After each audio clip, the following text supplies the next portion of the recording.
Live. Hello, Richard Altman. Back for round two. Well, hey, this is helps us work out these thick ideas. Thick is the perfect word to describe it. I mean, it can be a quagmire. And last time you were shooting things at me so quickly, I was like, man, it was great. And the one thing that really one of the things that stuck out was this: you misunderstood me wrong, right? And how important that statement is. And then you were talking about how in our email correspondence, talking about how pop culture thought it understood McLuhan, made him a kind of celebrity, made him sexy or whatever. Yeah. But it was a little bit short-lived, his sort of time under that spotlight. Yeah. But it's internet culture that seems to really understand him. Yes, I would agree with that, probably because it's easier to the empathy level is easier because for instance, I have a light in my room or the room that I'm speaking to you with. I'm sure you have some kind of lighting set up, and that anybody that starts to do video conferencing is all of a sudden in the entertainment business, or what was formerly the domain of the entertainment business. And I think that's the reason why, in my own Richard Altman convoluted way of understanding why the internet probably understands McLuhan better than, let's say, the print world did, or the exclusively mechanical data infrastructure world did, not the electric infrastructure data world. That's the Richard Altman part. And I don't mean to say, but I am a convoluted left-handed soul. I'm left-handed.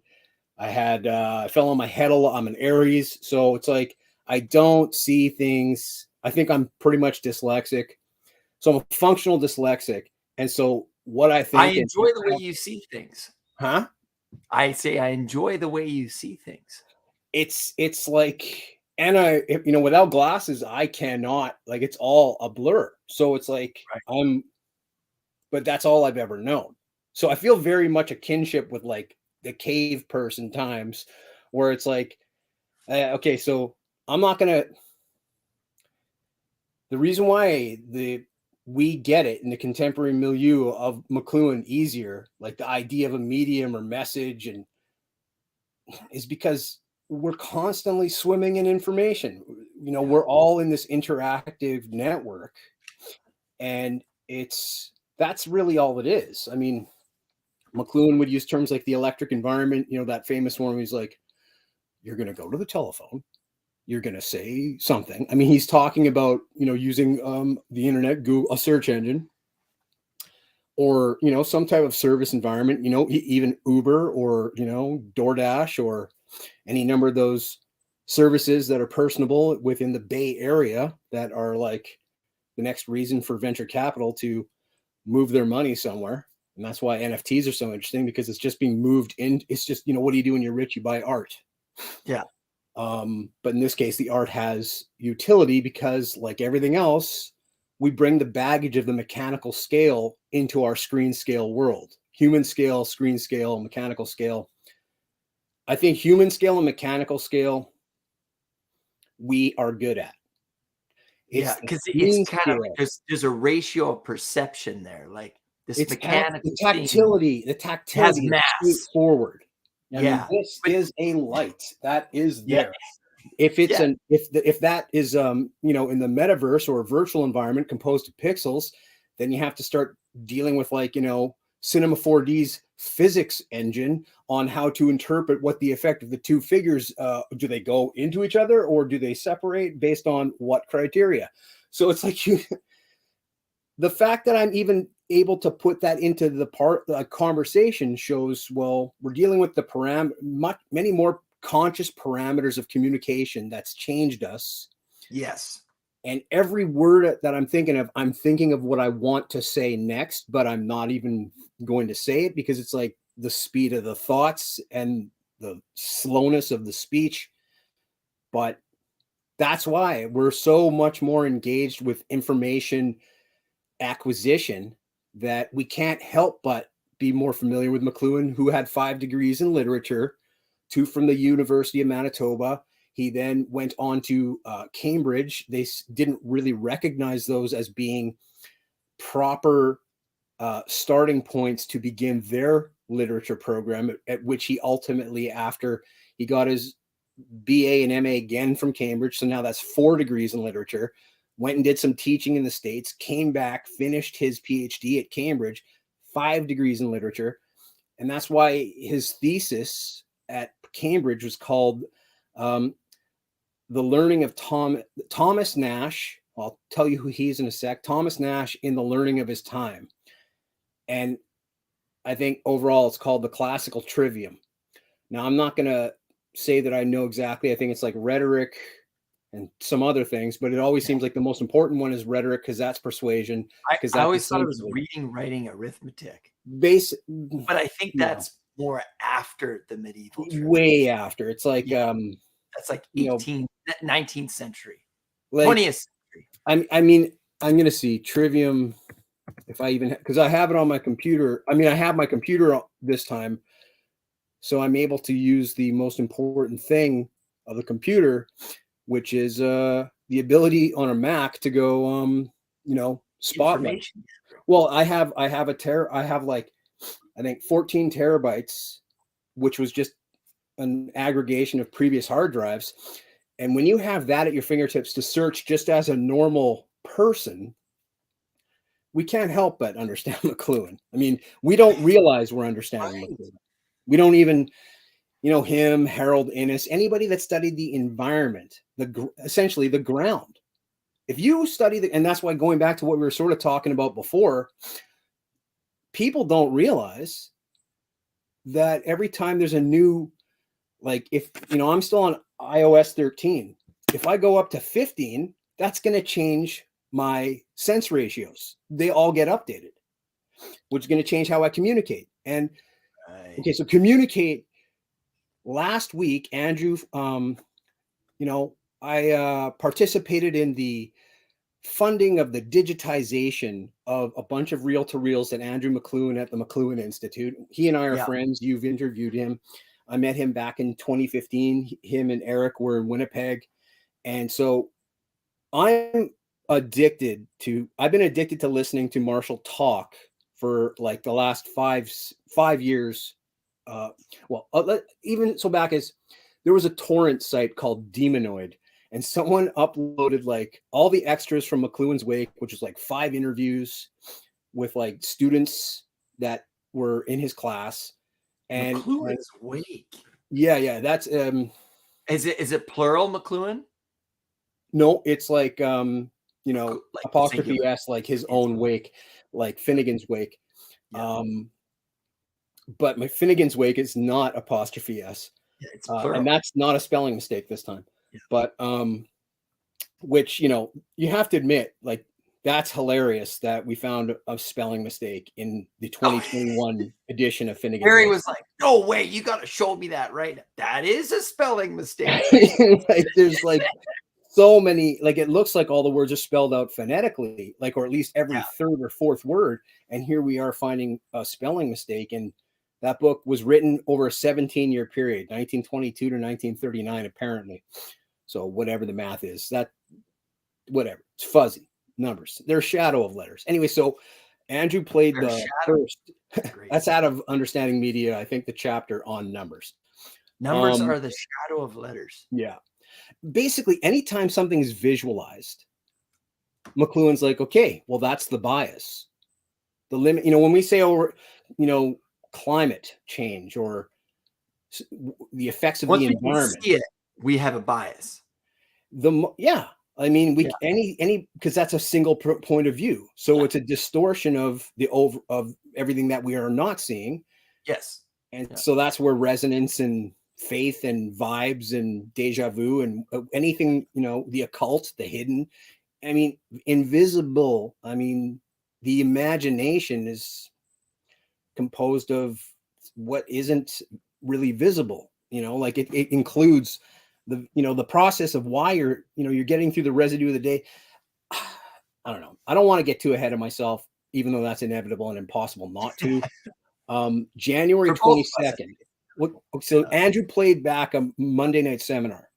Yeah. McLuhan would have these Monday night seminars at the Center for Culture and Communication, or Culture and Technology, which was a horse stable converted into his point of operation from, I think, 67 till he passed away, which was the subject of a lot of like envy and jealousy. And, imagine you're a professor at U of T and this guy's got like his own building. You've got an office in a building. This guy's got his own building, basically what looks like like an old time farmer shed barn in the middle of a huge Toronto. So it's like there's a lot of things that people didn't. Oh, this isn't where Andrew is now. No, he's out of okay. He's way out. He's like 4 or 5 hours away from Toronto. But so we got these things digitized. Andrew did, but people participated in getting that to happen. And so he's starting to play them. And he played the first one last week. And one thing McLuhan said was like, communication essentially means change. That you're not imparting like, I am telling you this. There's a change aspect. So that's a thick idea, because anytime that there's these huge sort of like the process of what I'm selecting in my mind compared to what I'm actually saying, the limitations of language itself, what isn't said is kind of like where McLuhan's always focused in trying to bring out through some pattern. And his area of expertise is noticing narrative constructs due to the 5 degrees in English literature, studying everything from cave paintings to comic strips and everything in between, high literature, low, like whatever. That's why there's that famous thing on McLuhan Speaks on YouTube and MarshallMcLuhanSpeaks.com on out of YouTube, where he goes, my reading habits. And he says, I only read the right side of a serious book because there's a lot of redundancy, and I will fill in the left side with my own brain. Oh, if it's a non-serious, read like the thesis statement kind of thing. Exactly. I mean, not having some university experience, but he's going to take a comic book or a joke book and nano level, like try to subatomic level dissection in order to try and find those invisible contours, epistemological invisible contours, what I call the structure of simultaneity. Because like this book, we look at this book, Doomsday Calculation. I'm reading it and it's like, kind of going over my head. But he could almost look at this and one could be like, okay, I kind of get the, look at the chapters or whatever. And then it's like, you really can process it. And I think almost the amount of information that we're getting like inundated with, I think is a good word, inundated in a day. It's like, you do have to have some processing skills on what information you're going to actually kind of consume and what you're not. More so, say, than you can't. We're not machines. We're not machines. We're not going to just quantify every single word. Well, you say inundate and in a day. In a day, tid. So it's like the hints of what's happening is always there between the separation of if you were to read inundated on the page, or if you were to say in a day, tid, the hijinks of how you say it are lost on the page. So that is now a limitation of the page, is that unless you write like James Joyce in Finnegan's Wake, you don't get the hijink connotations that are possible within this storehouse of words in languages, all languages. So, I mean, back to, again, the people that don't realize, the parents, it's not that I feel bad, but there is no precedent, and those that are experts are snarky. So it's like, it's a difficult world to navigate sensibly. And then there's the greed imperative that is like managing the Mm. planet every step of the way, where it's like, why aren't you doing it like this? It's like, why don't you understand why this that you're telling me is happening in the first place? Do you think it's just because someone went somewhere to a school and then said the right answers and then got a framed or non-framed or got an Right. NFT, Yeah. got an What NFT makes of their you the graduation? specialist? Yeah. It's like NFT of your degree, NFT degree. And doesn't matter what the subject is, because at least we know it's yours. Apparently, you bought it, or you earned it, or you played a video game and said now you're a doctor. Whatever it is, Mhm. because you reached a certain level. Yeah. Um, that's the world that we're in. Like, we have to get to. If we don't have any sort of ability to identify these grounds, these mediums, before they become figures, which then turns us into, like, not worshipers, but we're all paying attention to the figure and not the ground, when you can't separate them. But everyone only pays attention to the latest headline rather than what is providing that headline. What is leading up to the headline being there for you to even consume? That's where the information, that's what you Let's really need to understand. let's use like let's use what's going on right now, COVID-19 and all that stuff, the Yeah, media as a perfect example. So many people, like, where are you getting your information from? Like, exactly. whoever you are, whatever side that you're on, like, Yeah, the polarity. Well, you got to understand, the thing about a pole is that they're still connected. The North exactly. Pole and the South Pole are still connected. You two need each other. Otherwise, this conversation will not continue to happen. What happens if you're only on one side of the pole? The balance is gone. The pole It, won't be there anymore. It's like right. the frog and the fucking scorpion, or it's Yeah. like the dog staring at its dog with a bone in its mouth, looking at its reflection, thinking it sees another bone in it at another dog, and then it loses. It's worse because it thinks it loses two bones and Right. goes Right. away thinking that it knows what happened when they don't know what happened, because they're mistaking the ground for figure. Right. So it's like, There's this word that I heard I've never heard before. Amazing. Predestinate. I got to look up this word. You're gonna like this word, okay. but I'm not saying it right. Predestination. It's the word for when you do a magic trick and you're so captured by the magic trick, but you're not paying attention to anything else that's happening. See, I wrote it down and then I forgot, because that's just what happens. Oh, that's Predestination. that's the thing. Because it's a big word, right? And my mind can't hold on to those things. Anyways, but that's kind of what's happening. Is there's some trickery happening. Right. Not saying that trickery almost implies that it's intended, but It's more so of a many people are characteristic. pardon me? It's more of like the characteristic of the tools that we're using, and we Yeah. imbue a personal intention when really it's like, my fingers are my fingers. They're my fingers, but I mean, I don't know every single thing that's going to happen based on how I use them. You ever bump into something? Did you mean to do that? You ever have a Yeah. stain on something? Did you mean to do that? What does it mean that those things, those act there? I think some postmodernists, some of it's good. And he said, like, this, the philosophy of a stain, the philosophy of a stain. It's Mm. like, yeah, that's like the unconscious made visual, because you don't go out of your way to make the stain unless you do, in which case then it's not a stain, that's a style. So it's like, when you bump into something, you stub your toe, you have a stain.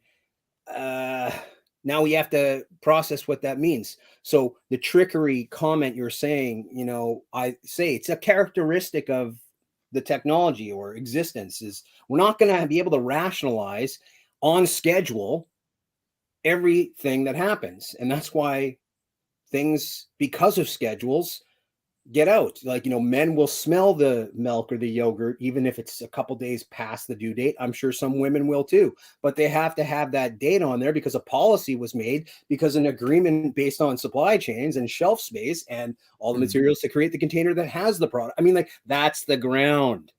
People ignore Yes. it. Like, they just think like, oh, throw it out. Oh, and then, then you have the environment, which encompasses every single thing in existence. which the models don't include every single thing in existence in the variables for the limited lab tests in order to then convey what the meaning of the environment is. So it's like, it's a booby trap that we have to live with all the time. That's why you don't remember the word preternatural or whatever it is. It's just how it is. Yes. Well, have you ever read or listened to, I'm listening to right now, the book, The Taboo on Knowing Who You Are by Alan Watts? I have a CD of Alan Watts that is within walking distance, within That, 10 seconds. But I mean, that's another person. and they Alan mesh. Watts, Yeah. Like Albert he's Anton just Wilson. saying Yeah, well, no, he's saying what? he's just saying like, you can't, Well, the taboo is a taboo because it's hard to monitor. What's that? It's a taboo because it's like the Wizard of Oz. It's identifiable. Now that you look beyond it, it's like, oh, you shit too. Mm-hmm.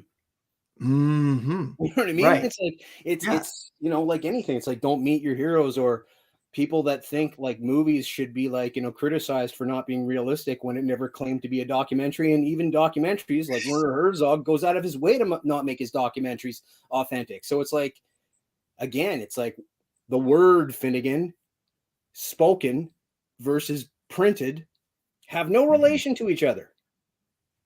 Curvy linear signs that signify word sounds. I mean, good luck. Good luck. Tell me what the science is on that. We can understand what cannot be understood. That. What's going on? What's going on in the middle? Yeah. No one can see it. Is it even there? I mean, like there could be a whole existence going on. At the quantum level, if you were to create a quantum microscope or whatever, like that's the smallest that you could see. Yeah. You wouldn't see any. It would just be open space. Well, and the more that you saw, the more we can feel our fingers pressing. Yeah. Right? I mean, we can sense it. We can sense it because it's pressing, so we can sense there's something, which is no different than faith or deja vu or dreams. I mean, like we sense that there's something happening. And then if we think that we now know what's happening is happening, the closer you get to it, the more you don't know, essentially. That seems to be the only characteristic of all existence, is that the more you know, and Chappelle said this in 2000, before people had the same bias, the same people that hate him now liked him then. Yeah, that's why there's an importance of a timeline. That's why we're going into outer space eventually, just to not have any earthbound biases, to avoid the bullshit arguments that people sort of like see an opportunity for themselves in to take a side on, whatever. But he said, the more you know, the more you realize you don't know. Yes. Yeah. You just know like more than someone else that knows less. Hey? Well, it's almost like if you become a master at something, like I'm going to focus all of my energy on understanding this one book. Well, there's so many other books. And then if you want to be a polymath, you're just learning that you don't know a whole lot about anything, right? You have all these different understandings, but it's like, do you become a specialist? Do you become the polymath? Like, how do you make sense of the world that's changing? Like by the time, why teach kids anything in school? By the time they graduate, it's all going to be completely different anyways, unless school is something different than just providing information. Well, I mean, this is kind of what we got to this before, where things are happening so fast. And I said like, oh, I know that there's a conversation between McLuhan and this guy where they talk about what do you do when the rate of change is so fast. And obviously, again, you look for patterns. And the guy, Philip Dean, he's like, well, you handle it like a gyroscope, where it spins and spins and spins, that it's stabilized. The faster it gets, eventually it reaches a stasis and stable. It's still spinning, but it's staying put where it's spinning. So it's constantly changing in that it's moving all the time, but the movement has now reached a point where it an element of it is keeping it in place where it's moving. And so then once we have some kind of loose visualization of that, then we sort of try to cross-pollinate that metaphor through all different phenomena that is difficult or not difficult and apply it to that. And then we only know it's just a navigation. Like it's like learning the hard way. You might have to do it wrong in order to realize that you could have done it another way, but you have to go through the experience of how not to do it first in order to do it correctly. And I think what is happening is that we're just making mistakes faster and faster, and also making sure to say, like, this mistake doesn't work here, but it'll work here. And I wouldn't have discovered it here. I would have only have discovered it here. So that's where, you know, the surveillance and or which our own surveillance of ourselves, like this conversation, we are actively, you could say, putting it out there. This conversation, I would imagine the previous one 13 days ago, 49 views. This one I'm predicting 29 views in the same amount of time, maybe. But it's not necessarily, you know, it's like it's totally, those things are just more details to kind of understand what the significance of views are. Because a lot of people say, oh, views are just a vanity metric.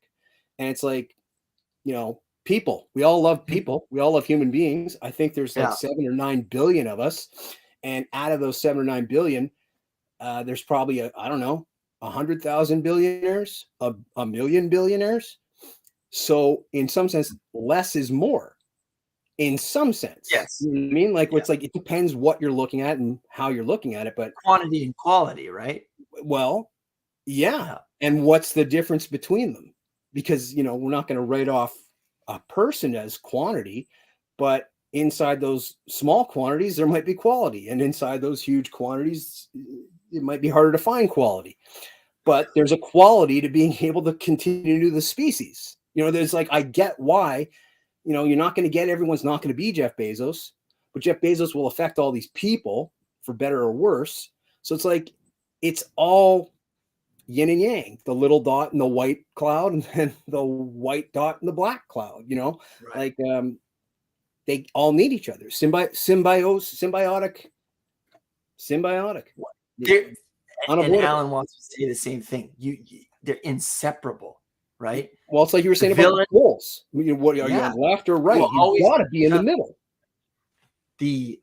And again, just to use, you know, to groupify things, to be that guy. The anti-vaxxers need the vaxxers. The vaxxers need the anti-vaxxers. The convoy needs the prime minister to call them terrorists so they can keep doing what they're doing. Right. And all the while we're being tricked by the thing that's sucking us in. You're talking about the technology. Well, in this case, like, you know, who's doing the advertising between the impressions that the content is coming from. And I'm trying to tell people, like take a step back for a sec. How are you getting this information? How are you getting so enthralled into it? Well, that's the figure, right? And that's the thing that we're always going to come back to. That's like, what I'm saying is like, don't you get, like, I'm not saying you, but don't they get, it's like, you're not in the movie. There is no movie. It's just you know, the actors know that they're going to make a story and it's going to be called a movie. It goes to a theater, it goes onto HBO Max, and you're going to sit on your couch. You're going to go to the theater, and it's a process, and one needs the other. There is nothing without an audience. There's no game without an audience. That's a practice. There's no, without an audience, whatever it is, it's a rehearsal for the audience. The audience is the missing ingredient that makes it complete. That's what completes the circle. That's what completes the circuit. And why do we need the audience? Like, I understand, like, but what does the audience do for the art, for the performance?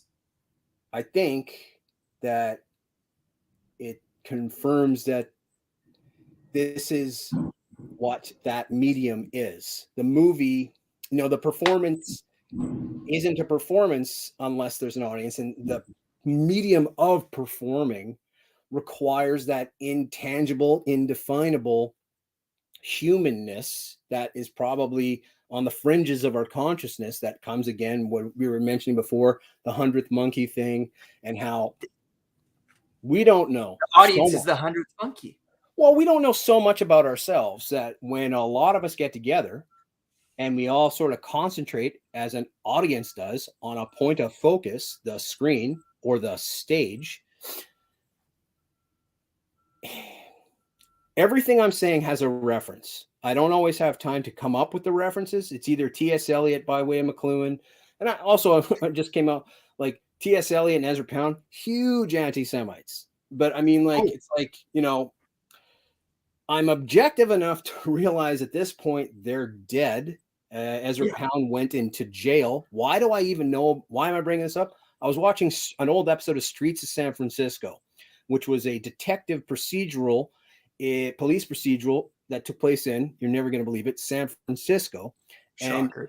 it was like in the 70s, like Michael Douglas and Carl Malden. Yeah, And it ran for 5 seasons. And Michael Douglas eventually did China Syndrome, but still stayed on the 5th season. And they got Richard Hatch, who a lot of people from my generation would know as one of the 2 main leads in the Battlestar Galactica 1980s television show. All that I just said seems so ridiculously stupid. However, it's a context of our culture. It is entertainment, what we are categorized as television/entertainment. My point is they talked about Ezra Pound because in the story, this guy, he did something when he was a teenager, but now he's a professor. And before I knew he was a professor, I knew he was a professor because he had patches on his arms. And I was like, geez, his patches are quite dirty. What does he think he is? What does yeah, he think he is? Some kind of like, rugged professor teaching the yeah. disenchanted. But then it turned out he actually was. And I was like, pattern recognition. But, and Michael Douglas is Jewish. Carl Malden, I think Serbian, probably Catholic. And so it's like the Catholics and the Jews, Right. they They have a history. they know Yeah. each other. Siskel and Ebert have a hilarious one where Gene Siskel if you go on YouTube and find Siskel and Ebert outtakes, probably the funniest thing I've ever seen in my life. One line is like, Roger Ebert's making fun of Gene Siskel because Siskel's got a speech impediment. And Roger's like, I was wondering how long it was going to take for Gene to screw up. Speaking for Gene is a second language. And so, they're just totally just ripping on each other. But it's like, the Jewish guy, the guy in the Jewish show mentions Ezra Pound in the entertainment industry. I'm not saying, there's a lot of Jewish writers in movies and television. I don't Yeah. think, as far as who's running things, it's always going to be a 3-letter organization. And that 3-letter organization is not JEW, it's probably CIA. Anyways, the point of the matter is, in that environment of Streets of San Francisco, they're bringing up Ezra Pound because despite everything, I mean, he went to jail for the last 13 years of his life because he was like doing propaganda for the fascists in Italy. But he was probably he was a product of his time and environment. He was And probably the best poet of the 20th century, though. Like technically, probably Yeah. the best poet of the 20th century. And a lot of people, a lot of artists, what's the difference between them being psychotic? I mean, it's mostly like they just haven't gotten caught. But when That's they like do make Francis Bacon of the 1940s, right? Like you look at his artwork, it's horrific. Like it's these like creepy monsters. And then you hear his story and you're like, oh, well, no shit. Right. Yeah. Like, so it's like, it's like you hope for the best in life. yeah. And that's really all you ever do is you hope for the best. And that is based on, don't cross the street with your eyes closed, and apply that to every single thing you do. If you're in a situation and you recognize the variables of it, navigate that situation, whether it's a sensitive personality or a bunch of clutter. And if you fall on it, you could get hurt. Whatever it is, try to be civil.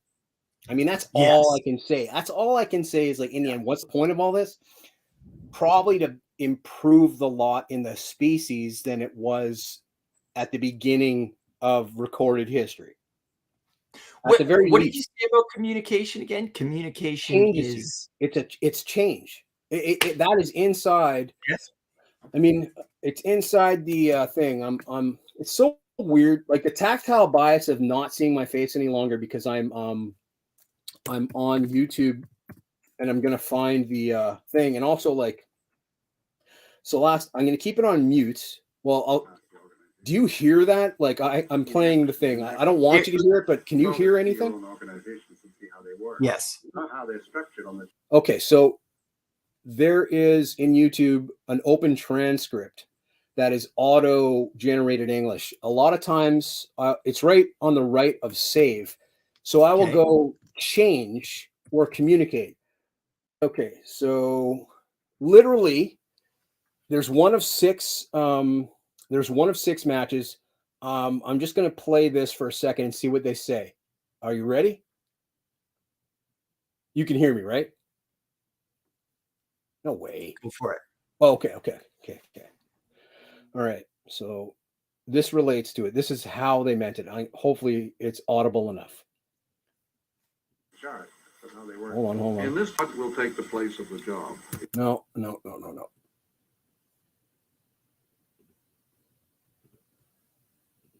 Okay, here we go. From A to B, it means change.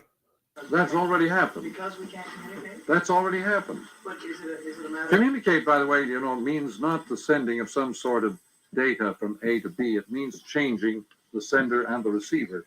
Communication means change. Communication doesn't mean transporting some data from one point to another. That isn't communication. That's just transportation, not communication at all.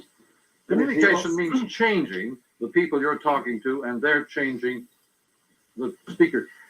When I speak to you, I put you on. And when you speak to me, you put me on. Okay, so I mean, like, that's the reference that and so that's that's from January 22nd, 1973. And so 5 Degrees of Literature. I mean, why am I pinning all my hopes on understanding media via McLuhan? Well, because he wrote a book. Sorry, McLuhan passed in 1980. Yeah, December 31st, 1980. Yeah, okay. And so yeah, like I'm going to assume that if there's one thing he knows as a person who's PhD, and I'm going to get it in a second just to get the exact wording because I know where the book is. So, I'll take like a minute and get it, not right this second, but he knows about rhetoric, which to me is like, what does rhetoric mean? Rhetoric, as far as I'm concerned, means persuasion. So the art of effective or persuasive speaking. So I don't have to dwell on it. Inside the trivium, one of the elements of the trivium is rhetoric. Like the earliest technology that's most realized for the largest, that's the most scaled, has to be speaking, specifically a language.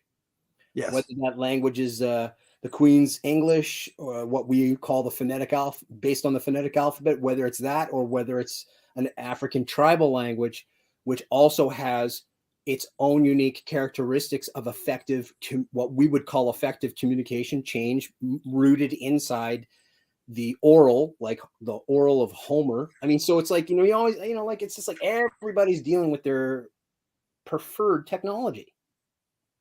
And that's all that's happening. And language is a technology. First one, I would say. It has to be the first one. And I mean, and all the other technology is something that's invented. Well, that's the question. In the beginning was the word. Why? Why is that in that particular story? Whether and that particular version of that story, why does that line begin that way? And are there other religions whose books that are important, do they have similar themed opening lines? And then we have to wonder, well, when did this bias come into the publishing of these books? And are they, like, you have to start doing you have to basically devote the rest of your life to figuring out the bias of communication. That's why Harold Innis is so important. And that's why McLuhan said his whole existence professionally was a footnote to the work of Harold Innis, because Harold Innis was the first person, according to McLuhan, to study the environments of communication, which, McLuhan will rip on Karl Marx a lot. Karl Marx is good in the sense of, like, in Canada, yes, everyone that's here should have the ability to go in and get some kind of doctor to at least give them an assessment at some kind of walk-in clinic and have it not cost so much money that they can't even get a starting point. If that's socialism, okay. But I think it's more than that. It's like a human right. Exactly. McLuhan's big criticism with guys like Don Quixote or Karl Marx is that most of what they wanted happened, but his gripe with them is that they never considered the electronic environmental impact on the mechanical world that they were criticizing. They were just criticizing the mechanical world, the workers of the mechanical Don world. Quixote? Well, Don Quixote's the symbol of like someone who's like, Yes. or like Hamlet, the whole going against Yeah. the windmill is, Yeah. you're going to fall. And that's how I'm stupidly interpreting it. And then he went on his horse and, as McLuhan said, dashed off. His ideals are what, because this is a question that I kind of asked. At what point do we give up on certain traditions? Like, at what point are traditions not serving us?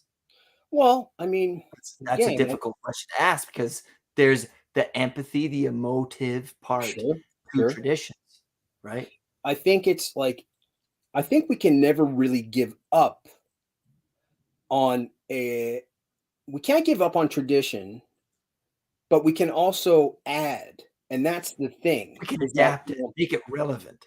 Well, it's like, and then, like there will be people that will get upset, and they have a right to get upset, and they're actually right in being upset, because as a fan of, let's say, Typo Negative myself, great band. I don't want to be me. Well, one of their quotes is like, "Whatever you got, we're against it." Like it's like whatever cause you have, we're against it. So it's like, in that sense, the human sense of discovery, which is what I think the point of being a human is, but the civilized element is kind of almost like an honor among thieves, where it's like, you go. Alan Watts talks about that. It's like, you go do what you want. Whatever it is you want, you go do it. But don't insult God, who created humans, by fucking it up. If you're going to do something that's against the norm, get away with it, you fucking asshole. Or you shouldn't have fucking thought of doing it. Now you could say, oh, well, how am I going to know if I don't try? It's like, exactly. It's not easy. It's not easy. And that's why everyone shouldn't just give flippant opinions without considering what they're talking about all the time. But at the same time, this is a new environment. And one of the characteristics is the ratio of thought to publishing, digital publishing, is unprecedentedly, the latency is fast. This is published, right? This is considered publishing, right? The redefinition of what's considered publishing. I had a hard time, and it would make me laugh. Where it's like, oh, I published this on the internet. It's like, no, you didn't. Did you drive your horseless carriage to the office to go get the paper? I mean, like, even when I first opened Photoshop, like in 1998 or 99, I was like, this is a job? Like, people make a living opening this program and just getting a photo in there and manipulating it? And I couldn't, the tactility that wasn't present fucked me up so bad that, like, like the idea of like uploading multiple things, or like not eventually when I couldn't find something enough times, a file, that I just downloaded it again, I realized, okay, in that sense, I might want to consider what the electrical bill is, in like, how much more am I using my computer because I can't organize my files that I've already downloaded.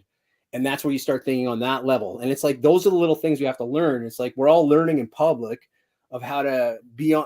We don't realize we're on stage. It's like that Louis Buñuel movie, The Discreet Charm of the Bourgeoisie, where they're just wandering around, and then they're at another dinner and the food is made out of plastic, and they don't even realize the curtain goes up and there's an audience watching them, and that they're actually on stage in a play. This wandering bourgeoisie group that seems to do nothing but involved in high-level government. They're just like at cocktail parties all the time. So, but that brings up why I think, I'm going to throw something at you. You tell me what you think. But when I watch a video on YouTube and say it's a controversial video or something, I watch the video, whatever. Maybe I don't even watch the video, but I go to the comments. That to me is where the wisdom, the wealth, the gold is. I got you something. And I agree with you completely that's where that's the McLuhan aspect. That's where what you say is the internet understands McLuhan, because all these different perspectives everywhere, all over the world. Try to take them in and look He at says, it. he says to Philip Dean, they're talking about books. And he says, well, you know, when you're reading a book, McLuhan, it's more like you're just hearing you're a one-way confessional, you know? But Sure. if you're like writing each line, it's like, I don't know if I would choose that. And you're kind of like taking the role of an editor for every book you read. Yeah. That's more like a conversation. And that's what's happening now. The That's ease, you don't need the pencil. Yeah. You just have the keyboard. So you don't need lead. You don't need wood. You don't need a pencil. You don't need a pen. You don't need ink. You don't need paper. The tactility, like Napster and HMV, it's like all of a sudden, it's like, you know, I had a short film idea where it's like someone was on their computer on Kazaa getting all their stuff, you know, 19 fucking cups of coffee, maybe a little bit of weed, alcohol, Yeah. who knows what else. And they're like, oh, I haven't thought of half the things that I'm thinking about. And I'm going to get that Sly Fox song, Let's Go All the Way, because I haven't heard it since grade 6. And here it is right now. And so it's like, and 5 other people are in front of me. So it's like 5 other people are thinking of Sly Fox, Let's Go All the Way right now on this date at this time. And all the unconscious detritus of dealing with the vibrations of the inertia of that cosmic meta narrative sentence of the 5 people that are in the queue to get it on Kazaa because they haven't done peer-to-peer yet or BitTorrent yet. It's still peer-to-peer. And I talk fast because that's the limitation of language. Forgetting what we're talking about, but at the same time, that's where, like, you know, we're beginning to understand like what this environment is, the thought to action ratio, and the sort of, I'm an optimist. The human scale is in the screen, but there's not a lot being talked about regarding the effects of the human scale inside screen scale. Right now, it's still a mopping up operation. The dialogue, okay, so podcasting and this kind of speech that we're having, and you know, everything's Joe Rogan's fault. You know what? And Jordan Peterson's a bad person because he's like a man and a woman who get together and have children. That's a problem. Meanwhile, if that wasn't the case, you wouldn't be able to have the atheists and the people with the different hair colors who are complaining about everything. If somebody, a man and a woman, didn't eventually have intercourse and produce a child, whether they kept it or not. But I'm saying that's why you can't really take it all that. It's serious, but at the same time, it's like you realize that you wouldn't have the opportunity to have this conversation, as futile as it might be, without the very thing that you're criticizing from happening. Now, if you want to go like, we can create human beings in the lab, that might have some ramifications you might want to consider if you're going to go that far to make a point that you want to create. You know what I mean? If you want to 3D print people and imbue them with a laboratory soul, might have some the ramifications. suspended judgment. Like that, I think that one of the biggest things that we can take away from that's Whitehead, right? The technique of the suspended judgment. Right. Yeah, Whitehead. Your brother's last name, right? Man, you got a good memory. You got a better memory than me. I'm afraid we're all going to have Alzheimer's in 10 years with all the information we're getting in our heads. And I'm not joking. I'm not joking. I mean, again, technique of suspended judgment. I am not interviewing 2 people a day and then having a job and having a child. So, like, to take care of. So I'm not doing those things. So it's like we're all working together. Now, does that mean the state should raise my children? Probably not. But I mean, they can help out if they want to be part of that village, and it takes one. Do you know what I mean? It's like, don't make me emotional. But going back to the suspended judgment, like this conversation of Joe Rogan and Jordan Peterson, and the comments section. Yeah, I mean, the similarity between the comments section and what they're talking about. But they're getting people talking about that. That's the point. Like, that's the goal. Those guys are not idiots, right? It makes it seem like they almost kind of are the things that they're talking about. You have someone on Twitter. You got someone on Twitter who will say Joe Rogan and all his fans, Jordan Peterson and all his fans, or anyone that listens to that, they're just typified at people. I'm saying they're a bunch of idiots. Okay, so fine. Maybe they are a bunch of idiots. So it's just like, well, did you watch it? And it's just like, no comment. But it's like, even beyond that, as a person that looks at the ground of the medium, in this case, video, in this case, every video and every audio on the internet as a file, has a timeline. Whatever they talk about. The conversation, the latest one with Jordan Peterson is fucking 4 hours. Oh my God. So I'm saying anybody that's going to like just give a one-off remark, I mean, at the very least, you have to invest like at least 20 minutes. And in the first 2 minutes, I can only make it through 20 minutes because I was like, I'm not going to move to like Europe to like set up a tent in order to like have a generated like bit of electricity from solar patterns. This interview was Change 4 my hours. life to consume the entire thing in one sitting. I don't have that long a commute. I'm not on acid. I mean, who's got that kind of time? Do you know what I mean? Like that's like That would be crazy on acid. That's a degree. That like those interviews. That's like a 2-year degree. And people are looking whatever that for, you want to call it. holes in 4-hour conversation. You know what I'm saying? What I'm saying, like in 4 hours. Yeah. They have to like talk about at least 2 things that everyone that says they don't agree with it, I bet you there's at least 2 things in there that they actually agree with. Like full-heartedly. Yeah. Like it's like, you know what? I see what you're saying. Feel the same way as him. Those things aside, like whether it's talking about black culture or whatever it is. In woman, right? Which Captain Crunch, whatever it is. Like whatever. In the rest of the 3 hours and 20 minutes, surely there's something you can connect with. Right. And that's where it's like, well, you know, that's like separating Ezra Pound being an anti-Semite and then me being Jewish and saying like, well, he is probably technically the greatest poet of the 20th century, or some people that like, you know, own Hugo Boss clothing. Yeah. You know, it's just kind of like, there's always going to be a thing where at some point, you know, there's always going to be a thing. Well, it's like, I've just every judge, think about any judge, right? Every day he's got to see somebody. Well, if we knew everything what that judge did in his entire life or what he thought, he might, you know, be a little bit more lenient. It's the Emo Phillips joke. I'll see. Let me find that. I'm going to play it for you because I can, you know, I can, and that's what it's going to, this is effective emo joke, religion. You know, I put an emo joke religion. Let's see what, you know what? Jerry sent me Emo Phillips. Okay, well, here's the joke. Here it is. He said, I used to believe in God. I said, that's good. Were you a Christian or a Jew? He said, a Christian. I said, me too. Protestant or Catholic? He said, Protestant. I said, me too. What franchise? He says, Baptist. I said, me too. Northern Baptist or Southern Baptist? He said, Northern Baptist. I said, me too. Northern Conservative Baptist or Northern Liberal Baptist? He said, Northern Conservative Baptist. I said, me too. Northern Conservative Fundamentalist Baptist or Northern Conservative Reform Baptist? He says, Northern Conservative Fundamentalist Baptist. I said, me too. Northern Conservative Fundamentalist Baptist, Great Lakes region. Northern Conservative Fundamentalist Baptist, Eastern region. He said, Northern Conservative Fundamentalist Baptist, Great Lakes region. I said, me too. Northern Conservative Fundamentalist Baptist, Great Lakes region, Council of 1879.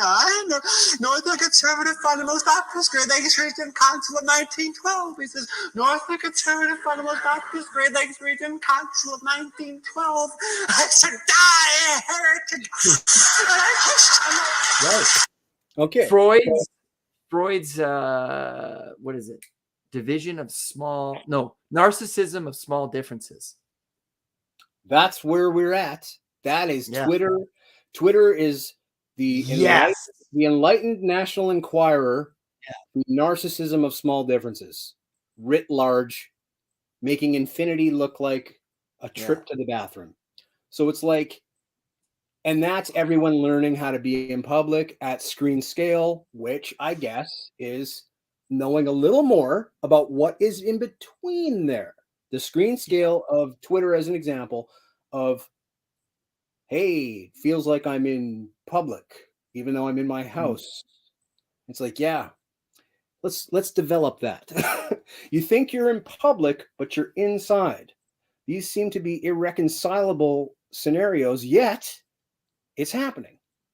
Let's develop that. Let's consider that. Let's teach that nuance in the school, as long as we're still allowed to say that N-word. That's a Mark Norman joke. He's like, nuance is the new N-word. And it's like, only a comedian's going to give you that insight. because they're out there doing what we're doing in front of an actual human audience. And then, yeah, like, I mean, we're going to like, it's like we're just relearning. Technology is just like relearning for new people and new children and new parents of children when they're in the metaverse and they're at the comedy club. And, you know, when the same dynamic happens where they're offended, but they'll have more ability to kind of control it because it's not real. But there is an element of reality of it. And I hope that element of reality surfaces more so people are a little bit more contemplative when they realize they're in this environment. And it's bringing us back to pre-literate, where we didn't have categories for conscious and unconscious. You know, the Inuit does not have the African tribe, any tribe, the South Americans, the Mayans, they're not thinking on like, oh, I have my conscious and my unconscious. They're not categorizing. And that's our big thing, is that's all we do. That is all we do. We're duality, right? The body and the mind are not connected. What's stress? What are stress-related diseases? But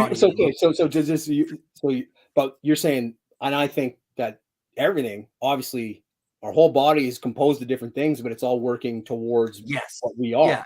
So like it has to, you know, it's all one, but it's composed of different things only because working in concert. We know that.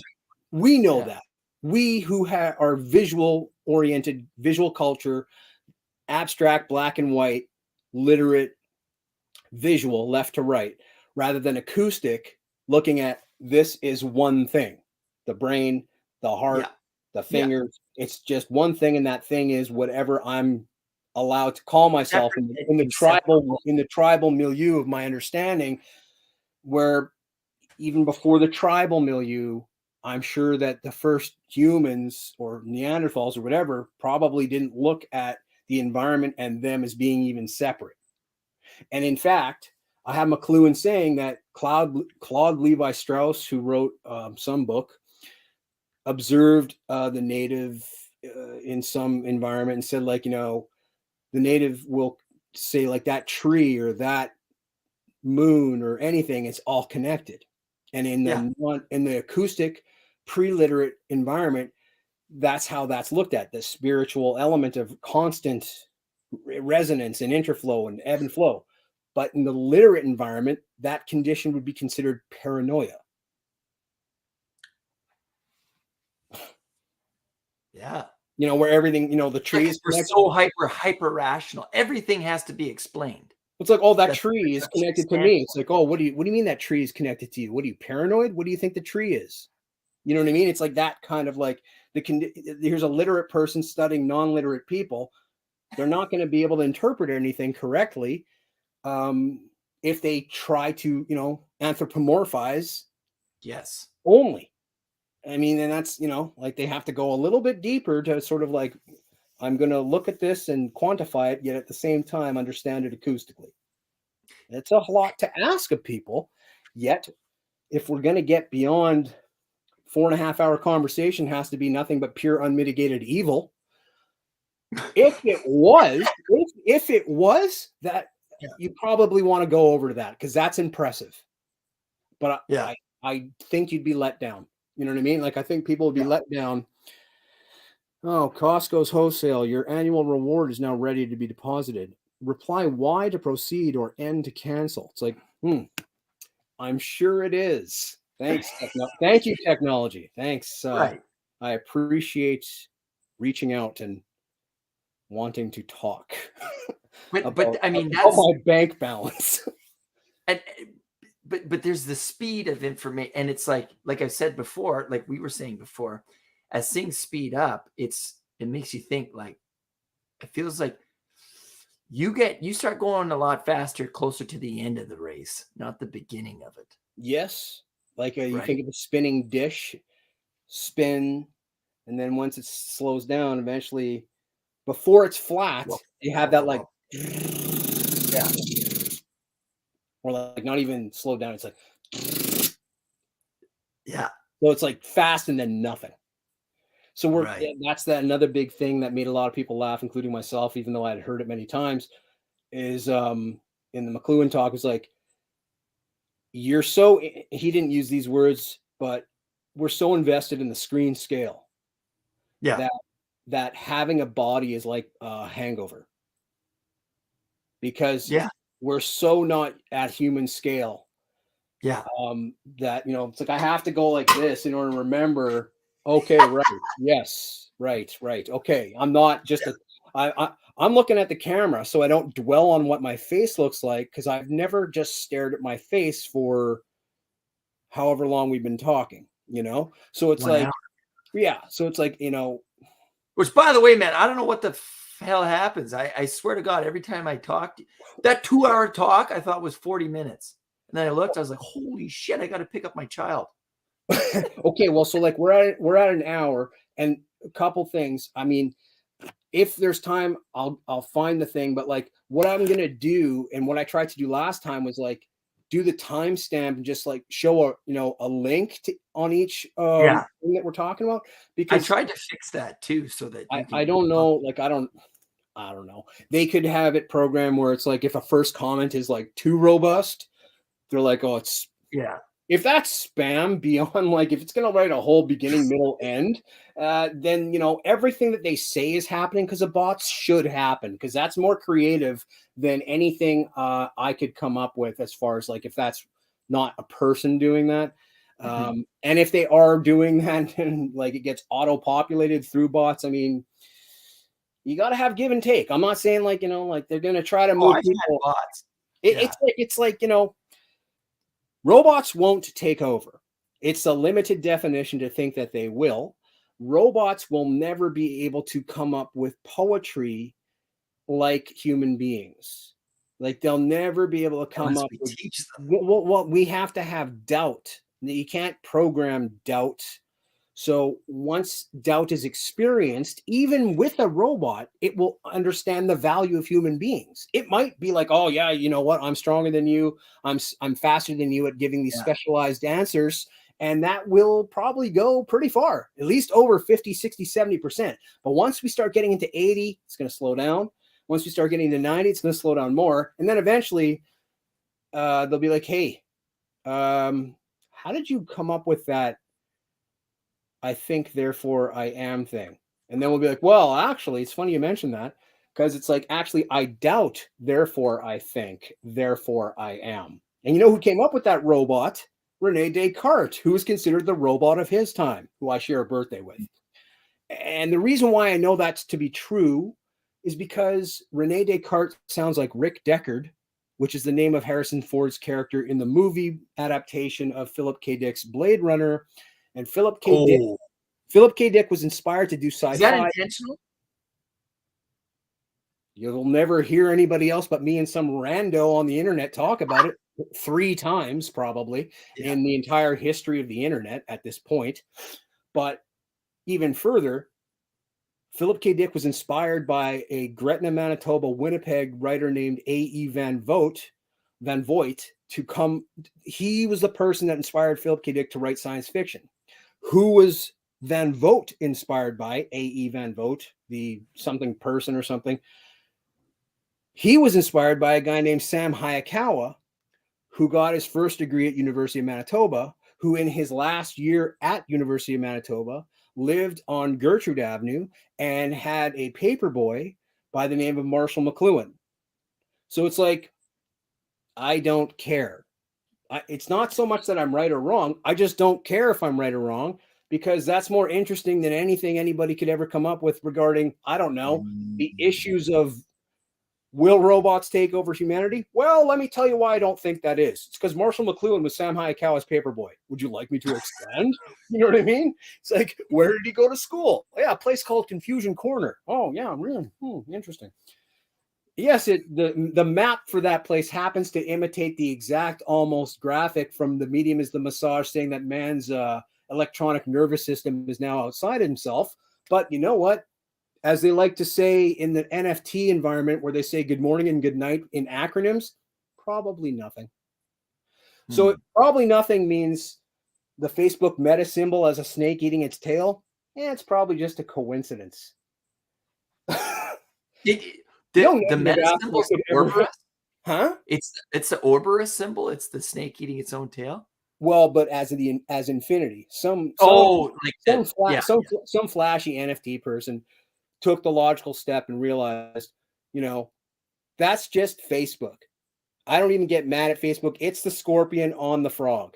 It's going to sink because it has to. Yeah. It dropped their cryptocurrency was called Libra, then DM, and now they sold it yesterday for $200 million because they're all in on the metaverse. Because Friends, which I've never seen. But you understand how I just connected the stupid theme song from that very imaginatively titled show. Yeah. Super imaginatively titled show. Friends. But just okay. I mean, just to go into that, sometimes simplicity is key for the majority of people. Like management, I'm not going to single anybody to out. Manage a planet. People work really hard, right? People to manage a really planet, hard. you can't be you can't have a lot of like subjective hotness of like my dumb face. You have to have a shaved face, no glasses, short hair, and it's like identify with that. That's a person, not some kind of like derelict who's got an annoying voice. You know what I mean? Like that's how you know what I mean. Okay, I just want to. Okay, so we were going to talk briefly last time about the style in the videos. Yes, of your videos. I have one. I got to ask you one question before we go there. Please. So I was while you were talking, you mentioned probability and like equations. These are the things coming out of my head, right? Yeah. Just like I say, you misunderstood me wrong. This is the connection that I was making. Right. I wonder if there is a mathematical equation for doubt. That's just an aside. That's a thought. Probably inside the golden ratio. What's that? Here's the. Yes. Oh, that's an NFT of it. Oh, I don't know. Yeah. It's a snake. That's a snake. Yeah.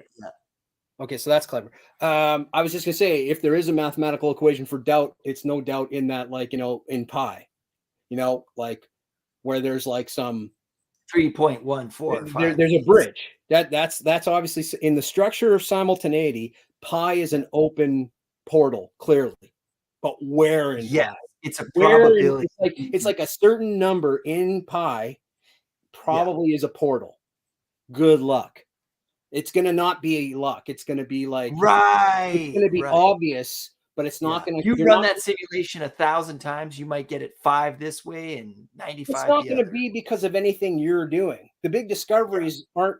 McLuhan would say the big discoveries don't happen when people are looking for them. And they're not made by people who should discover them. Apparently, the discovery of the self-governing steam engine that gave us the word, that phenomena gave us the word cybernetics, was discovered by an 8-year-old child who attached a string to like the thing so he didn't have to keep lifting this thing because he wanted to play marbles. Now, the cosmic mirror narrative to me is marbles are planets, and this is clearly like the string of gravity that connects everything is blah, blah, blah. Gravity being just a vehicle of metaphor, but not probably accurate, and perhaps even the negative space in that it's the inverse of that, but you can only come to that conclusion by making it wrong. I mean, it's also related. It's perceptible how related it is, and you can rewind this a million times and be like, oh, he worded it so poorly. I'm going to go leverage that and have everybody think I thought of it, and it'll be a lot more slick. And I don't blame someone for doing it. I can't change how. That's what all ideas are, right? Exactly. You throw that idea out there, and then somebody's like, and then they add to it. All things are a mimicry. Sculpting. Right? We're just building, we're a composite upon each other, right? Yeah. People are like, you ripped up. Like, I work with a lot of comedians because I do stand-up comedy purely for fun. Wow. Purely for fun. I'm fucking garbage at it, but I love it. I love being up there. Yeah. You know what I mean? And the people you meet, man, there's like 2 guys and they're both linguists and they're comedians. So you can imagine they're super clever. Yeah. Point being is that now I forgot my point. Shoot. We're working. People are talking about ripping off jokes, essentially. Oh, yes. Thank you. See, I appreciate it, man. Richard, you're the man. Anyways, it's like, yeah, but if they take your joke, build on the premise and make it better, like they're making, if they make your joke worse, that's a disservice. That's a joke. Well, thief. that's like the If thief. they That's like the make a thief joke- getting caught. That's like the thief getting caught. It's Yeah. like, I'm not talking about, you See, I'm should- a horrible liar. So when I borrow jokes, I do give people there. Like I've told Here, them you're in Vancouver, you've got 1 million people. That means even on a night where there's no one there, there's at least 5, 10, 20 bucks and a drink. Whereas in Winnipeg, it's like everybody, every stranger knows everybody. Here's the thing for ripping off jokes. You can start off, say, like, here's a game called Student of Comedy.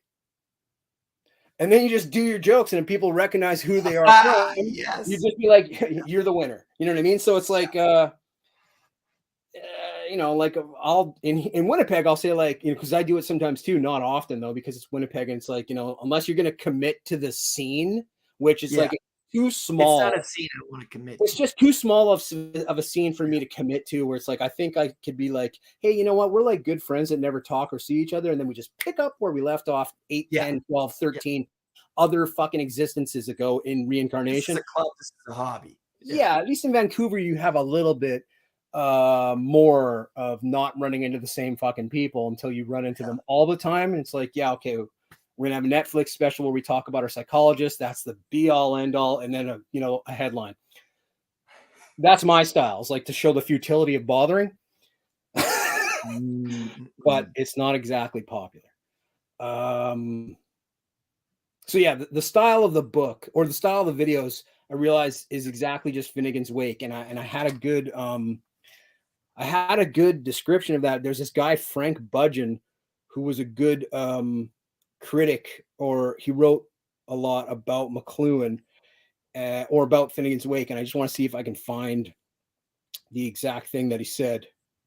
Of course, I can't.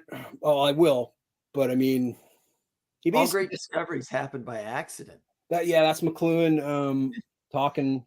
But when we try to find a thing, that's when we can't find it. But when we're like, oh yeah, like the word I remembered it, and then I found it. Prestidigitation. See, I can't even say the word. But all it means is magic tricks performed as entertainment. Okay, prestidigitation. Okay, hold on. Prestidigitation. And it's a magic trick performed as entertainment. And that's like, you could say, like, anything that's been successfully monetized is an example of prestidigitation, because clearly, like once you get those little like shortcuts that make it work, then it provides a service that people don't mind paying for because it's the service. You know what I mean? And it's like, all entertainment, all news, entertainment, sports, motorcycle, transport. Music is a shortcut to the limbic system. So have good music playing. Magic is a shortcut to the limbic system? No, music is. Music's a great trick on people to get them in. Think about Soothing the Savage Beast. What's that? Soothing the Savage Beast. Yeah. Who was the director who did Triumph of the Will? Lenny Riefenstahl. Yeah. The way she used music in her movies, it's like, whoa. Like she created an effect that, obviously is terrible. Nazism, duh. But if you watch that, it's stirring. You're just like, whoa. You can see how people could get caught up in this. Yes, for sure. I mean, like, I'm looking for a quote myself, but that's the thing, that's where it's like surviving, that's like an extreme way of saying doing it the wrong way to come up with, that little gem, sifting through all those shitty comments on YouTube, or someone that actually listens to the Jordan Peterson, Joe Rogan podcast in one sitting. Yeah. Having whatever stimulant they need in order to be able to like copiously try to find an inventory of something that's useful, let's say, and they dislike both of them. But so that's the premise. They hate both of them and they know that going in. But as a result of them being both human beings and the video being 4 hours and it not being a script, that's the thing. Yeah. That is the key insight, I believe, is that we know it's not scripted by virtue of the fact And that when it's you 4 hours. extrapolate anything that's not scripted, you're going to find errors. Like you could extrapolate this conversation and people would be like, what the, you know what I mean? Like, what were they And saying? in the errors, you're going to create insights, your own personal insights. That's it. You wouldn't have those insights without having them stem from what you could categorize as errors. And the other piece that I just want to add real quick is that sometimes like we're told to hate something and that's why we hate it. Right? Like the whole Joe Rogan anti-vax thing. Like it's just, it's that Mark Twain quote. When you find yourself siding with the majority, that's a good time to stop and give yourself a look. Like you're getting into a mob. Well, right. Right. When you find yourself siding with the majority, that's a really good time to take a look at yourself. I've been and that's very difficult to do. I've been really interested in the characteristics, like the characteristic of this is a wall. No matter what my belief is, when I go like this at this speed, that sound's going to happen. No matter who I am, that sound is not exclusive to me, and anyone else that does that is going to hear that sound. It's in that sound, that's that moment of the Twain quote where it's like, that's where you try to be objective for a moment. Try to look at what yourself included in what you're subjectively involved with. And I think that is like, people are so hypnotized when they extend their brain into the keyboard or the touch screen, that the identity crisis that happens between the latency of emotional expression to digital distribution is unprecedented. And so they find now, they're in their own quicksand of uncertainty. That's a good point. Their own quicksand of uncertainty, which there's an inventory for. So everyone's finding errors with everyone, but it's like, well, there's no script to that podcast that's 4 hours long. So at least as a characteristic of a detector, of a information hunter, because that is the new hunting, is actual information, not data, but information, making sense of the data. You're not going to make sense of every single piece of data. A lot of data by nature is not information. Information is information. Data makes up information, but data alone, there's a lot of bullshit in data. You have to try to empathize with the data. That's the human scale process. And so by virtue of being a data hunter, when you say, okay, well, I hate Joe Rogan, I fucking hate Jordan Peterson and his whole trad existence, but I love saying that word. I love saying the word trad because I don't want to show that I agree with people that say traditional.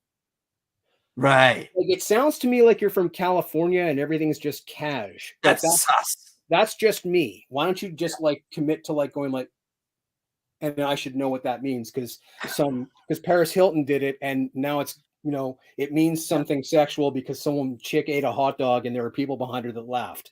But it's just kind of like everything's so stupid. But my point is, the characteristic of being a data hunter, you know that in 4 hours, even if you hate both people, but you want to do due diligence on your hatred of them, you should watch as much of it as you can to see what do you agree with. If you want to have a peaceful world, which everyone says they do, you're going to want to find commonality with everything, at least on some degree, not to become what they are or to change how you are, but to just see like, is there any objectivity of that sound in what they're saying, you know?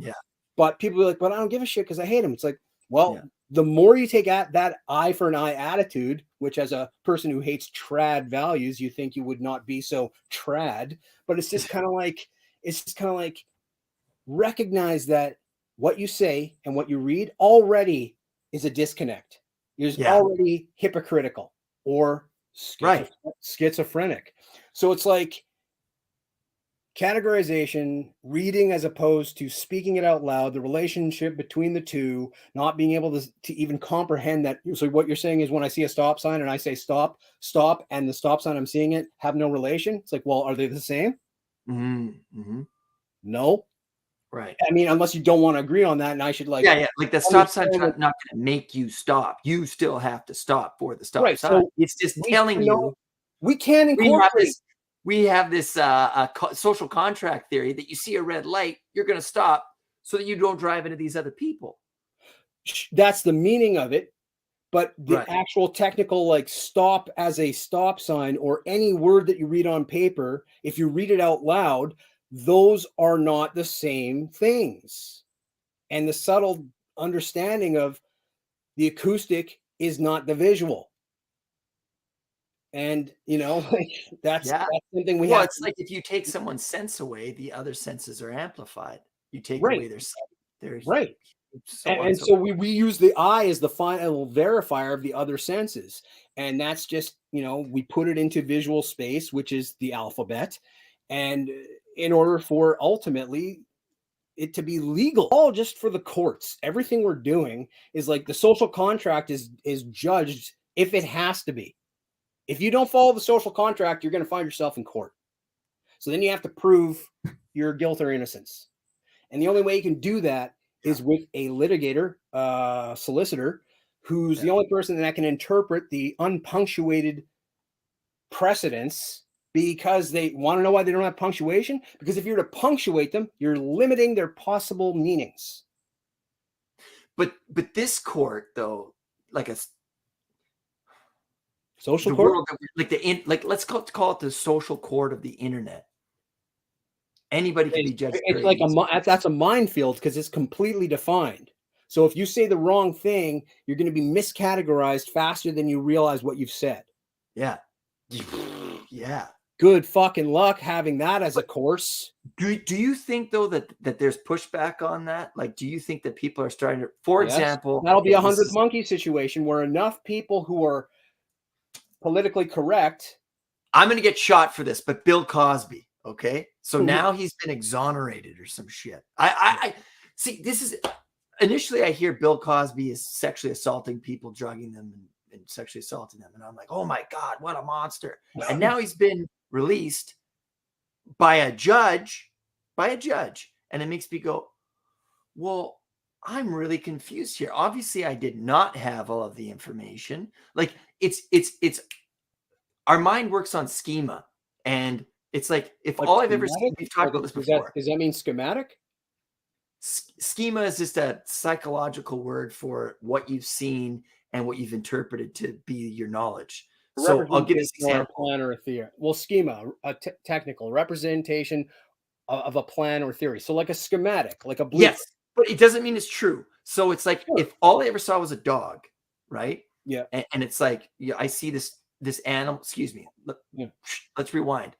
All I ever see is this four-legged animal, clearly not a human, has fur, tail, ears, so on and so forth. And I'm like, what's that? Someone says, that's a dog. Oh, okay. So then I go for a walk and I see a smaller version, same thing. And I say, what's that? That's a dog. Okay. Is that a dog? Yes, that's a dog. All these different types of dogs. And then this other one comes up. It likes milk. It licks itself. It acts more like a teenager than a small child. And I say, is that a dog? And they're like, no, that's a cat.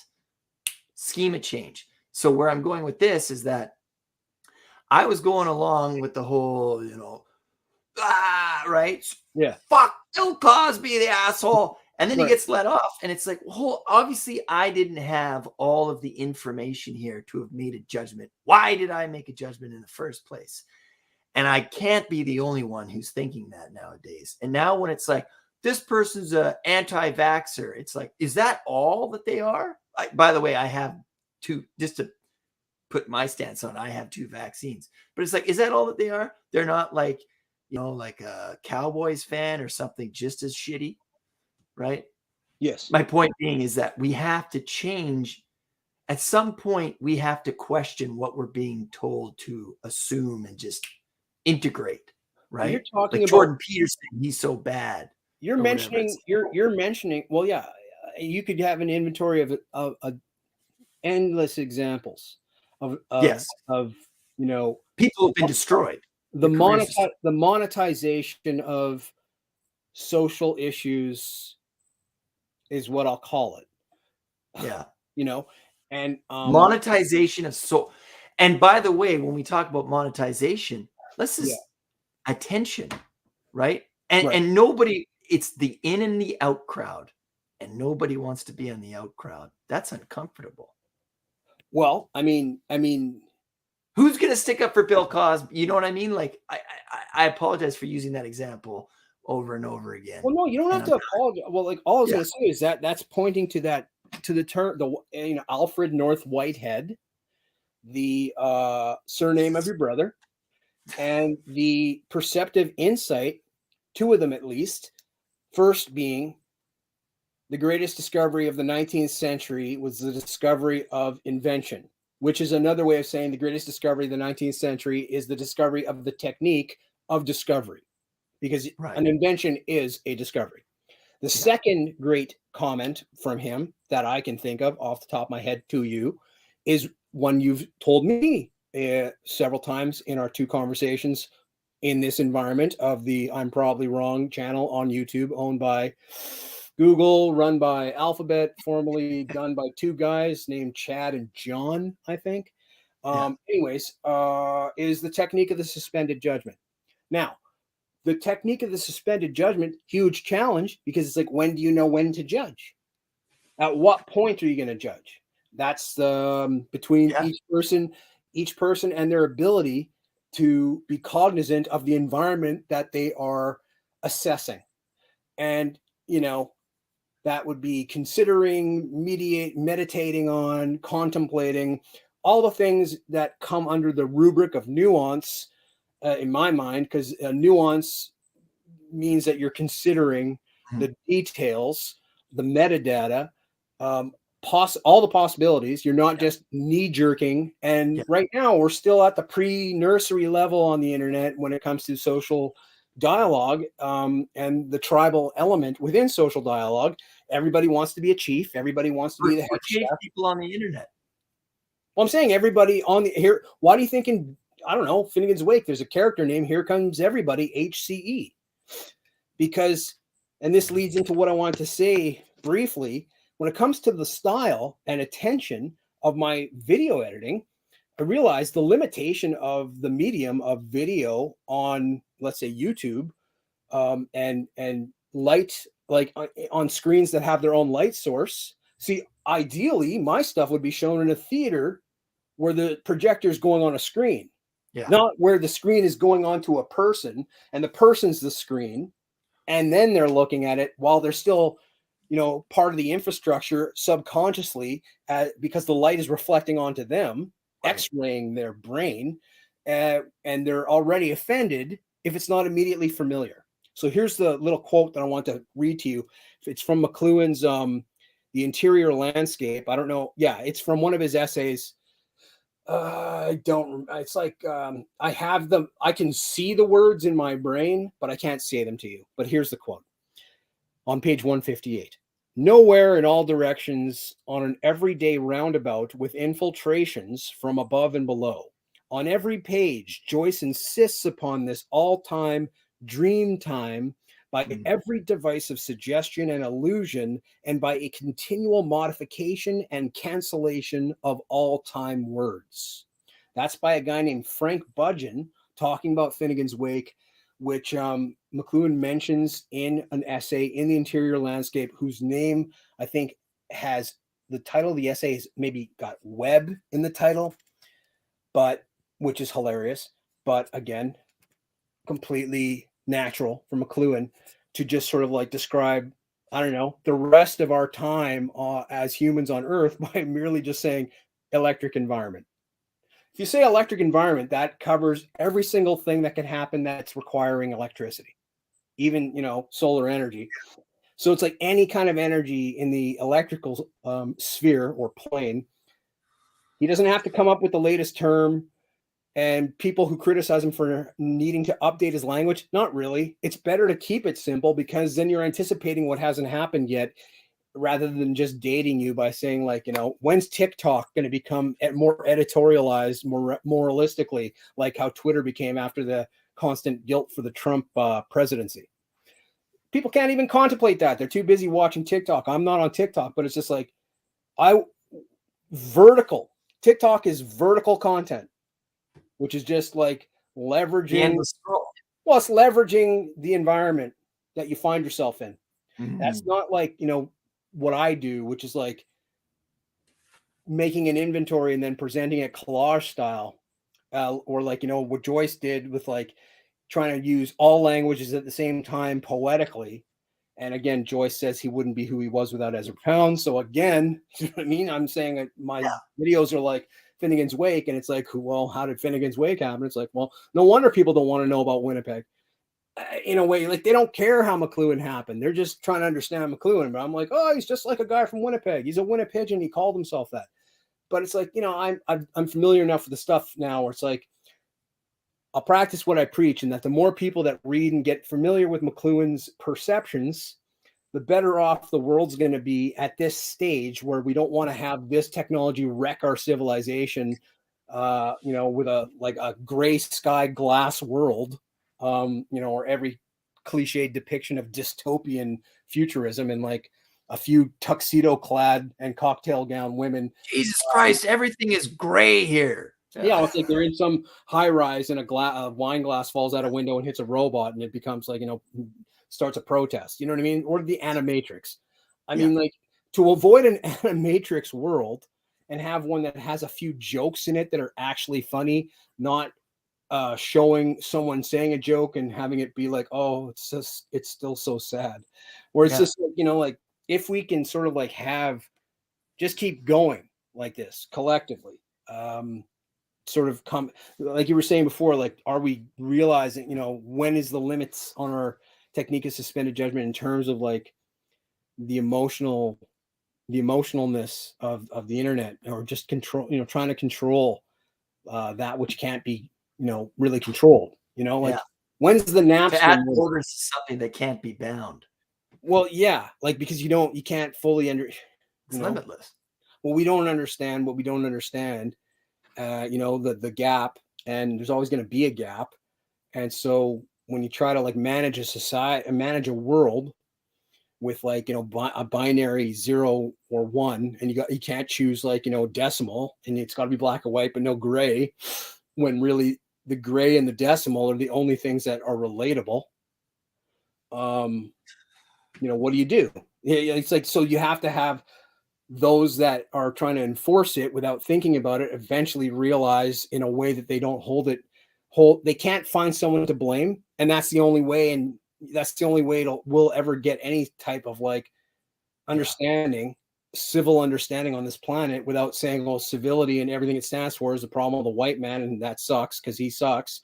It's like, do you have to go off the planet by virtue of whatever the technology, by virtue of all the different shades of human being that created the environment and processes, men and women, to get to the other planet in order to like still be like, I need toilet paper, and it's given to you by by Jordan Peterson. Jordan Peterson's in the next. So you're stuck at sea. You're stuck in outer space. You're stuck at sea. And Jordan Peterson offers you a life raft. Are you going to be like, fuck you, you misogynist prick, and then drown? Like, what? I think we've stumbled upon the insight of the conversation here, where it's like, the scorpion is you. The scorpion is not you, but Jordan Peterson's the frog, and you're the scorpion. Yeah, but you think he's a scorpion. No. You think he's the frog, but you're the scorpion, and it's your nature to want to stab him. No. But right. It's, we heard this story in Mr. Arkadin by Orson Welles, but we also heard it in Neil Jordan, who came up with the Crying Game. That's why I said Jordan Peterson. And so this parable of like the frog and the scorpion, the scorpion says, I want to lift across the lake. And the frog's like, well, I can give it to you, but don't stab me or else we'll both drown. And the scorpion's like, I promise. Middle of the lake, scorpion stabs him. Frog says, why'd you do that? We're both going to die now. He's like, well, I can't deny my nature. So let's say that it's 3,000 years later, and this scorpion has learned species-wise, because it's traveled around to the existence and edges of the planet, or whatever the journey leading up to its enlightenment was, even though the entire recorded history of that enlightenment was perhaps completely wrong. And then there was another incarnation, and we went through all the pluses and minuses to finally get to this point, however we got here, because we can't rely on what told us that it's here, but here we are. And the scorpion doesn't stab the frog because it actually wants to get to the other side. It's not scared to keep on trucking out there into the frontier and, you know, discover new things to have a terrible nature for. The frog is now accepted to not kill. There's new things, basically new betrayals that have never happened before is all we really have as a species. Getting upset in ways we haven't been upset yet is all we can hope for. It's not the worst. There's lots of novelty between now and then, but how redundant a world do we have to live so that this screen and the timeline says like, oh, you know, 5 years ago you said this and that's offensive, so let's take away your means of surviving and see how you like it. And it's like, well, first of all, who is comprised of this we that's doing this to me? You know, like, who's paying you? And it's like, you really think it's going to be like you're going to get away with it? Like, you might get me, you're not going to get everyone, and eventually the we is going to be you. And what do? You don't think about you are what you hate. Well, it's like, oh, you're on the wrong side of history or the right side of history, according to what and when that you're looking at history. Well, that's also called presentism, when you judge the past based on the knowledge of today. You're like, it never works. It just makes sense. It's like, yeah, of course, what people did back then doesn't make sense. Like primitive, like before hunter-gatherer societies, they would like sacrifice children and things like that. Yeah. Obviously, today we know that's wrong. But then, immersed in their culture, you know what I mean? It seemed like that's what they had to do. So there you go. Before you judge the scorpion, try to understand its environment. Right. Well, that's so rough. That's back to your Cosby example, and it's not your Cosby example. It's any example. It's any time that things don't go the way we think they're going to go, and even when they go the way they go, and it's like, well, obviously that judge must have been corrupt, and it's just like, okay, or God forbid we consider even more than we're comfortable with considering if we're going to dwell on the subject of these people and why we're even talking about them. You know what I mean? It's like, well, you know, they did what they did. Neurologically speaking, let's look at it from a neurological perspective, you know, like hatred, the act of like the vitriol. Well, and the money in it. Well, yes, the attention, the time, etc. But hate and love in your brain, the distance between them is less than a quarter inch in your brain. It's that again. Hate and love. And when they have a higher resolution of measuring it, it'll be even less than a quarter of an inch. Right. And then when math is no longer racist, it'll have a new term that will show the concept of being closer, even though it can only look like this.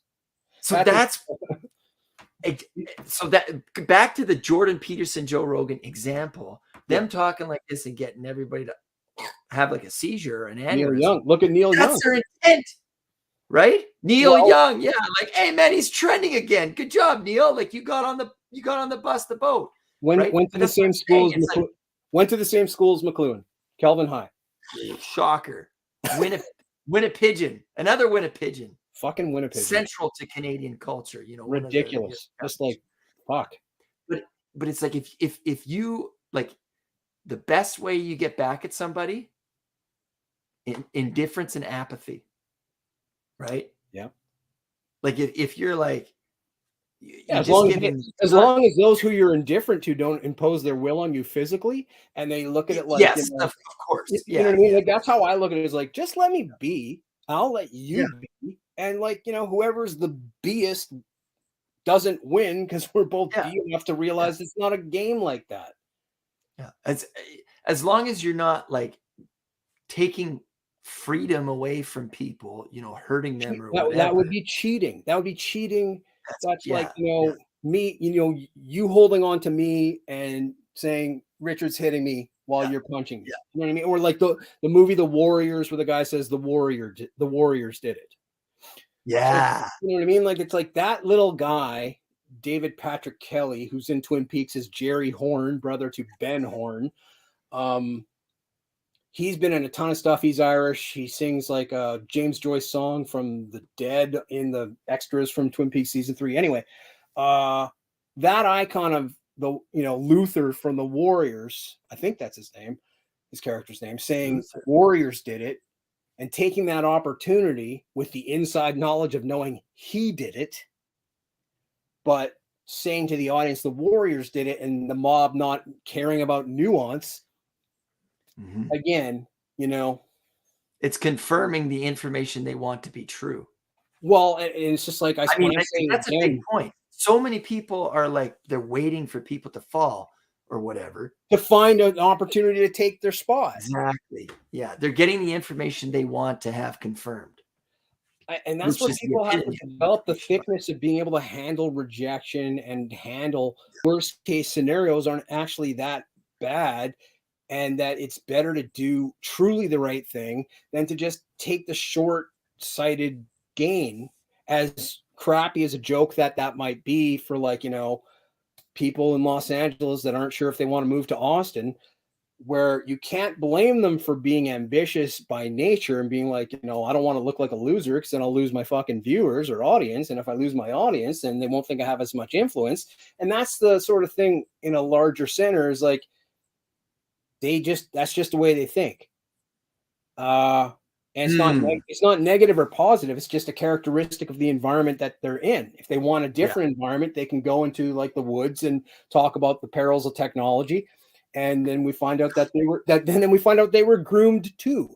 But it's just like, I don't know. Everybody's on stage now.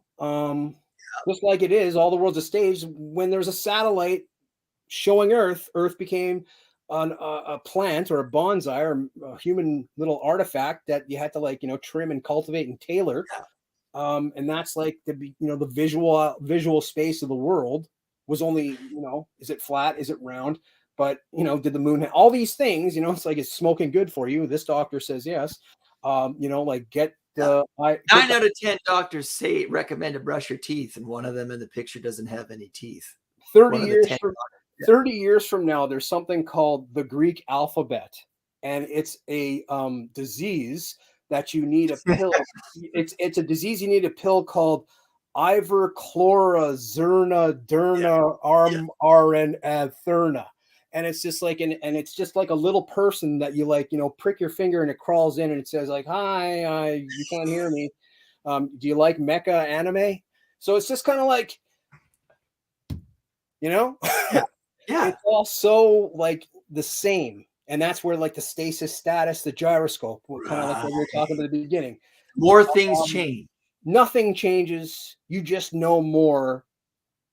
You've confirmed more that nothing changes. Nothing changes except everything changes. Well, right? I mean, what's changed is now the only constant is change. You've got it's like, here's a Tupperware container, and this is me telling you, this is how much proof I have that nothing has changed. If you don't believe me, nothing has changed. I've got this hard drive. And if you don't like this hard drive, I've got this one with an Aphex Twin sticker on it. Maybe you'll believe that nothing's changed with what I can show you on that one. But you have to trust me, but I don't expect you to have faith because I know you're an atheist. Nothing's changed. So it's like, we're just going the comedian. Only the tools have changed. The comedian will say like, you went a long way for that punchline. It's like, I'm going to go so long, I'm going to get reincarnated and then remember that what I was talking about to prove to you that nothing's changed. So can you monetize that? Okay, good luck. You can. You can. You might have to bite your tongue a few times and go to the hair, get your hair cut a little more often and, find out who Pierre Balmain is, but this is from the 70s. You might have to look him up again and find out who, find out like what cryptocurrency guy has like Rolex watches behind him when he talks. But I'm saying like, it's all like you get inundated with figures. But the ground never changes. And when the figure becomes the ground, you have to investigate it to find out that it was not always the ground, that it was a figure. And then you have to find out what the ground was that it was a figure on. So again, nothing changes. Do your best. The other piece, though, too, is that with figures, shapes, things like that, was it Gestalt who talked about the shadow? You got to talk about the shadow. Yeah. And it's very easy. Like, what upsets you? Like, the things of us that, okay, the other day I got so pissed off at my dog, right? Like, I had my daughter, and my dog's like this strong pit bull thing, and saw a cat and just darted after it and like almost like ripped my hand off in the process. Beautiful dog, love her very much, but I was like so pissed. And then people are like, hey, how is it? Because, you know, I'm in my neighborhood, right? And I'm always the happy guy, right? And like, is everything all right? I'm like, well, no, my dog almost ripped my hand. Like, it's just like, at some point we do have to be real. We can't just be performing all the time. Like, we have to be real, and being real and vulnerable is very difficult. And that's why I think it's easier to be a troll on the internet, rip people apart, than it is to be honest about your own emotions. And that's where technology comes in with, we've got to understand that all of this is a tool. It's not our idea. We've got to be able to understand the difference between what is a tool and what is our identity. And is this our identity or is this a tool? Because we can, like, it's easy to say, is it a tool? Is it identity? But when you're enmeshed in it and you're playing your games all the time, like I'm playing my, you know, whatever, it's like, wait a second, this is becoming my identity. This is no longer a tool. Well, I mean, the tool, like the internet as a tool, I mean, the communication tool of the internet, and then all the internet in what it implies, social media, and the electric environment that gives way to the internet via electricity. You know, when you understand your place in it, and it's a tool, and the frequency in which you use it, and how one sense is being refined and other senses are being less refined or brightened and dimmed. And again, back to everything's the same. Are you balanced? Like, you're not going to be able to get your head around this. You're not going to be able to get a handle on it at the time that you want a handle on it. It's always going to be like the discovery that you didn't know you were looking for. Yeah. And by the people who are, you know, someone in the comments, like, will say something and how they mean it and what you interpret it as, it might hit home, or you might ignore it like most of the stuff. But if it hits home, but how much of that, how much do they know how much it hits home? They can't know. Yes. You know, and it's like, you just, that's why it's almost easier to have faith, because it's like, I can't possibly give myself the placebo that I've done my own research and diligence and every other fucking term out there to connotate that I've considered every possible ramification of my actions. I mean, the technology and the businesses that have created the technology, they sure don't give a shit about the ramifications. No. And so at least I think we understand that it's not conscious, even if it is consciously like, well, you know, who are we going to blame today? Zuckerberg, Bezos? Hey, they both have Z in their name. Yeah, fuck all people that with Z in their name. They're fucking evil. Your name's Zach? Zigzagging. Make a commitment. Are you here or are you there? Don't keep zigzagging, you fuck. But I'm just saying, it's like, so that's futile. That's childish. That's not, you know, that's the most traditional dust to dust, eye to eye thing. That's like, you know, you can't have that, because it's like, well, that's probably so many of these feuds, these historical feuds. It's like, do you guys know why you don't like each other? They're like, well, because they're courageous. It's the Emo Phillips joke again. It's like, you have 19 things in common, and then the 20th thing, it's like, oh, he's a heretic. He always was a heretic. Didn't you hear that last thing? He's a heretic. Or like the Bill Hicks joke, Jack Palance and Shane. It's like, pick up the gun. I don't want any trouble. Pick up the gun. I don't want any trouble. Pick up the gun, or I'm going to kill you. Yeah. Now I killed you. You all saw him. He had a gun. So it's like the hip. When do people recognize that, hey, I know I'm being hypnotized every time I get on this thing. I see a green light somewhere. I know there's a camera lens. I mean, I think it's around there. So I'm going to simulate that I'm in a conversation by kind of using my eyes to, make everyone realize that I'm not just like, yeah, anyways, Rob. So yeah. Oh yeah, totally. Totally. Yes. And then it's like, but I can also go like this, where one eye moves and the other eye doesn't move and it stays straight. So it's like, at what point do we just see this as an extension, get comfortable that it is an extension? And it's like, hey, some people might think I'm really cool. Other people will think I'm a big fucking goof. Great. I mean, if I can get some money on it without doing anything, great. If I can't, I kind of knew in advance that our conversations weren't going to be the way that I financially survived. So it's just kind of like, well, what can it do? Everyone always says, no, yeah, I like to talk it out. It helps me. It helps me when we have a conversation. It makes it clearer to me. It's like, okay, you selfish fuck. You know what I mean? Like, it's like, Yeah. you can argue that everyone is a selfish walking motivation if you want. Hopefully, you're getting paid to do that if you choose to interpret it that way. But ultimately, we're just sifting through and trying to fulfill our obligations that we create by our own mistakes or intentionally. And even when that works out, it's like, oh, I'm very uncomfortable with compliments. Oh, I finally got to this thing and I'm so nervous, I'm puking. So it's like we're never happy. There's a hilarious joke. I mean, maybe it's everyone's mother. Waiter goes up to a table of Jewish ladies, says, is anything all right? So it's like, or it could be just a table. You can always find something to complain about. You could say Jews, you could say wasps, you could say, anybody and be like, is anything all right? Because everybody in their own group is going to be like, there's always those people in the group that are like never happy with anything. And it's just like kind of making fun of, oh yeah, well, sorry that my attempt to be a waiter for you is like obviously the worst thing and you're insulted. You know what I mean? Like, it's like then that gets annoying too, or it's like, stop fucking being neurotic.